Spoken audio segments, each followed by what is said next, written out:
गर्मियों के दिन आ रहे हैं और महालक्ष्मी सेल्स आपके लिए तैयार है लेटेस्ट कंज्यूमर अप्लायंसेस के साथ। Branded air conditioners, best brands, best offers के साथ आपके लिए अवेलेबल है महालक्ष्मी सेल्स में। एयर कूलर्स जो आपके पूरे घर में ठंडी हवा से आपके दिन को और खुशनुमा बनाए। Single door refrigerator, double door refrigerators, inverter battery, deep freezers, visi cooler, LED televisions, semi and fully automatic washing machines, water purifier, RO plus UV, आटा चक्की, water dispensers, water coolers, mini refrigerators, सभी appliances best brands के best offers के साथ आपके लिए available है Mahalakshmi sales में।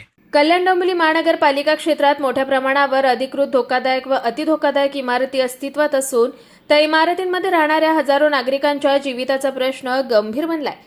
याच पार्श्वभूमीवर शिवसेना उद्धव बाळासाहेब ठाकरे गटाचे उपनेते उमेश बोरगावकर यांच्या नेतृत्वाखाली पक्ष प्रतोद, संकेश भोईर, स्थायी समिती सदस्य विशाल गारवे, रुपेश भोईर, प्रदीप साळवी आदींच्या शिष्टमंडळाने केडीएमचे आयुक्त अभिनव गोयल यांची भेट घेऊन मुख्यमंत्री, उपमुख्यमंत्री, नगरविकास विभाग तसेच कल्याण डोंबिवली महानगरपालिका प्रशासनाकडे विशेष पुनर्विकास धोरण लागू करण्याची मागणी केली आहे। येणारा पावसाळा लक्षात घेता दरवर्षी प्रत्येक प्रभाग क्षेत्र अधिकारी हा त्यांच्या प्रभाग क्षेत्रातील 30 वर्ष किंवा त्यापेक्षा जास्त आयुष्यमान असलेल्या बिल्डिंगचं स्ट्रक्चर ऑडिट करून घेण्यासाठी म्हणजे ते नोटीस काढत असतात आणि त्या अनुषंगाने ज्या बिल्डिंगा अति धोकादायक किंवा धोकादायक 2 रँक असतात। C1 कॅटेगरी अति धोकादायक, पण ह्या 450 इमारती अशा फाइंड आउट झालेल्या आहेत की धोकादायक आहेत आणि त्यापैकी 225 इमारती ह्या अति धोकादायक आहे। अति धोकादायक म्हणजे कधीही कोसळू शकतात, जे दुरुस्तीच्या लायक नाही आहेत आणि त्या ठिकाणी कधी हानी होऊ शकते, मालमत्ता आणि जीवितहानी। तर अशा इमारती दिवसेंदिवस याच्यामध्ये वाढ होते आणि ह्या अधिकृत इमारती आहेत सर्व, परंतु यांचा पुनर्विकास होण्यासाठी ज्या काही अपेक्षित FSI मिळायला पाहिजे त्या 6 मीटर किंवा 9 मीटरवर असल्यामुळे वाढीव FSI मिळत नाही। परंतु 9 मीटरवरती हाच नियम ठाणे महानगरपालिकेला त्या ठिकाणी वाढीव FSI मिळतो, कल्याणमध्ये मिळत नाही, म्हणून हा विकास खुंटलेला आहे कुठेतरी।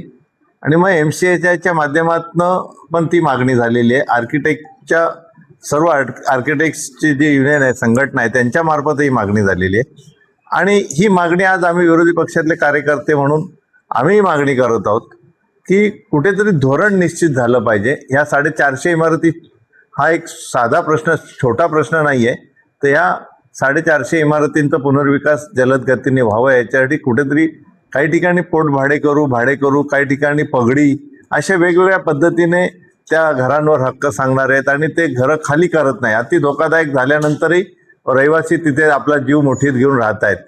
मग पुनर्विकासाचं ठोस धोरण येणं गरजेचं आहे आणि त्या ठिकाणी जर ते धोरण आलं आणि त्याची अंमलबजावणी झाली तर ज्याला म्हणतो ना की एक सक्षम विकास होईल। जे ठाण्याला आहे ते कल्याणला यावा, एवढीच आमची मागणी आहे। आयुक्तांनी त्याच्यामध्ये बऱ्याच चांगला प्रतिसाद दिलाय। त्यांचं म्हणणं होतं की बाबा मी याबाबत लवकरच UD जे सचिव आहेत त्यांच्याशी मीटिंग करणार आहेत, असीम गुप्ता साहेब त्यांच्याशी चर्चा करणार आहेत आणि महापौर महोदयांकडे एक सविस्तर अहवाल पाठवून सर्व गटनेते, सभागृह नेते, महापौर, उपमहापौर एकत्र बसून तुम्ही लोक आम्हाला एक काय सहकार्य कसं करणार त्या पद्धतीने आम्ही एक धोरण ठरवतो, अशी एक त्यांनी मनोगत व्यक्त केलंय। बघूया काय होतं याच्यातनं। कुणाल म्हात्रे, स्वानंद मीडिया, कल्याण। ताज्या घडामोडींसाठी स्वानंद न्यूजला सबस्क्राईब करा आणि बेल आयकॉनवर क्लिक करा।